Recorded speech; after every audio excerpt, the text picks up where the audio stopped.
राजनीति में अक्सर कहा जाता है कि अगर राजनीति में किए गए प्रहारों का जवाब उसी तरह के प्रहारों से दे दिया जाए तो फिर वो एक अच्छे राजनीतिज्ञ की निशानी नहीं है।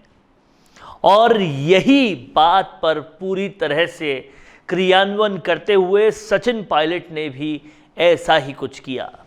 मुख्यमंत्री गहलोत ने बहुत बड़े बड़े प्रहार किए, जुबानी प्रहार किए। कहा नकारा, निकम्मा, कोरोना, गद्दार, बहुत कुछ सचिन पायलट को कहा। लेकिन कभी भी सचिन पायलट ने इसका जवाब वैसे ही शब्दों में या वैसे ही बयानों से नहीं दिया। वो इंतजार करते रहे, वो पार्टी की निष्ठा के प्रति अपना पूरा समर्पण दिखाते रहे और सही समय का इंतजार करके फिर जवाब दिया और करारा जवाब दिया। इस जवाब को आगे और भी देते रहेंगे।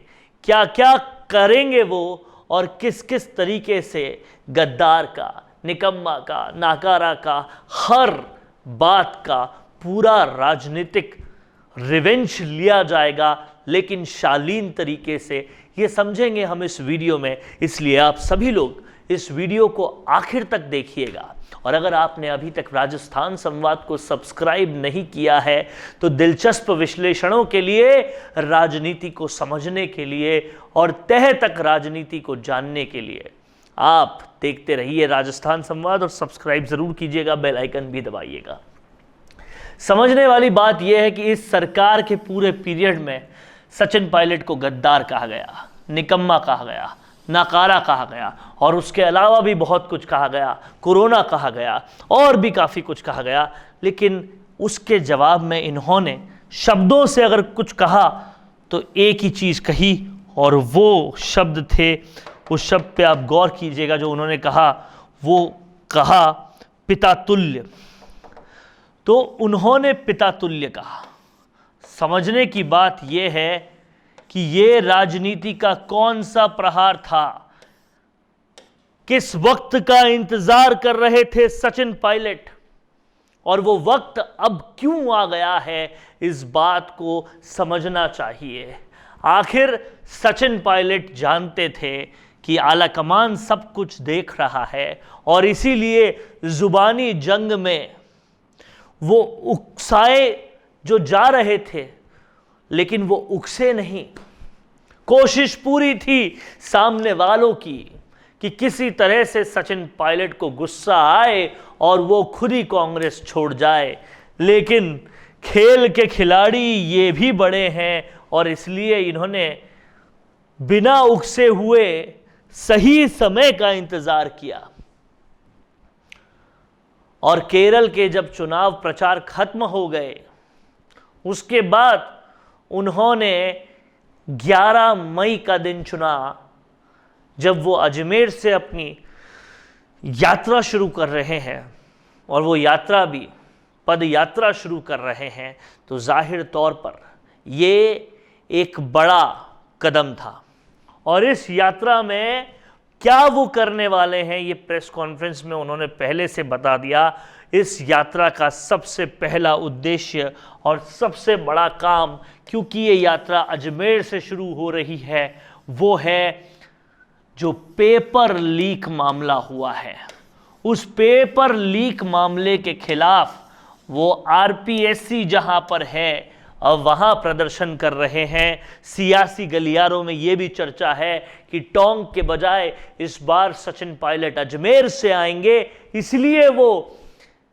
इसलिए वो कहीं ना कहीं यहां से अपनी पदयात्रा को शुरू कर रहे हैं। तो पेपर लीक का मुद्दा पूरी तरह से उठेगा और उस मुद्दे से वो डायरेक्टली या इनडायरेक्टली सरकार को घेरेंगे और इससे कहीं ना कहीं वो जनता जो ये जानती है कि सचिन पायलट के साथ भी छलावा हुआ है और वो जनता जिसके खुद के साथ भी छलावा हुआ है, वो कहीं ना कहीं एक अंडरस्टैंडिंग क्रिएट कर पाएगी। तो पेपर लीक का मुद्दा एक बहुत बड़ा मुद्दा होगा।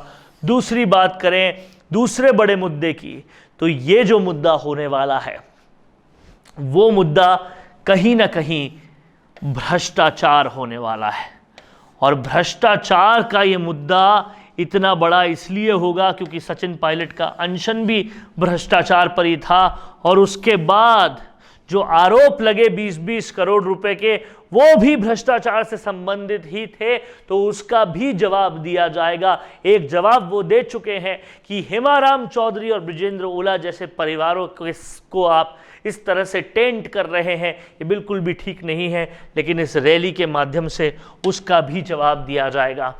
तीसरी अगर बात करें बड़ी कि क्या चीज़ों का जवाब दिया जाएगा, तो वो कहीं ना कहीं राजस्थान में लगातार हो रहे अपराधों का भी वहाँ जवाब दिया जाएगा, और ये भी बात पुरजोर तरीके से उठाई जाएगी। तो कहीं ना कहीं एक के बाद एक ये मुद्दे सचिन पायलट उठाएंगे। कार्रवाई नहीं करने का मुद्दा भी कहीं ना कहीं उठाया जाएगा, और इसी तरह से सचिन पायलट लगातार मुद्दे भी उठाएंगे और जनता को अपनी तरफ और ज़्यादा करेंगे। सचिन पायलट इलेक्शन के इस वक्त ये नहीं चाहते कि कहीं से भी लोकप्रियता में उनकी कोई कमी आए, इसलिए वो लोगों के बीच तो जाना जारी रखेंगे ही, लोगों की पूरी तरह से ख्याति तो प्राप्त करेंगे ही, पर उसके साथ साथ जो उन पर आरोप लगाए गए उन लोगों को भी जवाब देने का काम करेंगे। और ये लोगों के बीच से जो जवाब दिए जाएंगे, वो जवाब जो है वो बहुत बड़ा काम करने वाले हैं, और ये समझना होगा कहीं ना कहीं सामने वाले खेमे को। लेकिन समझने के साथ साथ बड़ी बात यह है, देखने वाली बात यह है कि इस पर सीएम गहलोत का क्या जवाब होगा, वो इस पर क्या जवाब देंगे, सीएम गहलोत का काउंटर क्या होगा, अब उनका काउंटर इस पे क्या होगा, इसकी पूरी तरह से इंतज़ार हर कोई कर रहा है। और इंतज़ार स्वरूप अब समझने की कोशिश ये है कि अब कल से शुरू होने वाली यात्रा राजस्थान की सियासत में किस तरह के मोड़ लेती है, कहाँ कहाँ जाती है, कैसे कैसे जाती है, ये सब कुछ देखने वाली बात होगी। कैसा लगा आपको ये वीडियो? अगर ये वीडियो पसंद आया है तो इसे लाइक कीजिए, शेयर कीजिए, सब्सक्राइब कीजिए, और राजस्थान संवाद पर अपना प्यार यूं ही जाहिर करते रहिए। नमस्कार। हर प्रॉब्लम का एक सलूशन होता है, और आपके बिजनेस को ग्रो करने का सलूशन है मिशे मीडिया सॉल्यूशन। क्योंकि अब डिजिटल मीडिया में छाने के लिए और अपने बिजनेस या प्रोडक्ट को क्लैरिटी के साथ समझाने के लिए आपको चाहिए ऐसे वीडियोस जिन्हें सोशल मीडिया पर देखकर कोई भी आसानी से आपके बिजनेस के बारे में समझे और आप तक पहुंचे। मिशे मीडिया सॉल्यूशन है कंप्लीट वीडियो प्रोडक्शन हाउस, जो करता है मदद आपके बिजनेस को ग्रो करने में।